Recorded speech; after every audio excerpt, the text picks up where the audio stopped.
ભરૂચમાંથી સમાચાર મળી આવ્યા છે। આમોદ તાલુકાના વાડિયા ગામે આયોજિત ભવ્ય ભંડારા કાર્યક્રમમાં જંબુસર આમોદના ધારાસભ્ય દેવકિશોર સ્વામી માત્ર હાજર રહ્યા નહીં, પરંતુ જાતે રસોઈ બનાવી જનસેવા અનોખી ઝલક રજૂ કરી અને ગ્રામજનોના દિલ છે એ જીતી લીધા હતા। વાડિયા ગામે ભવ્ય ભંડારા કાર્યક્રમનું આયોજન કરવામાં આવ્યું હતું। ધારાસભ્ય દેવકિશોર સ્વામીની હાજરી હતી।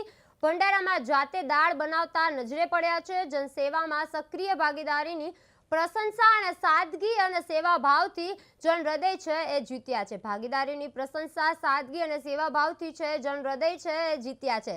સ્વામીની હાજરી અને ભંડારામાં જાતે દાળ બનાવતા નજરે પડ્યા છે। ભંડારા કાર્યક્રમ યોજાયો જ્યારે તેમાં ધારાસભ્ય દેવકિશોર સ્વામીની હાજરી રહી હતી। વડિયા ગામે ભવ્ય ભંડારા કાર્યક્રમનું આયોજન કરવામાં આવ્યું હતું।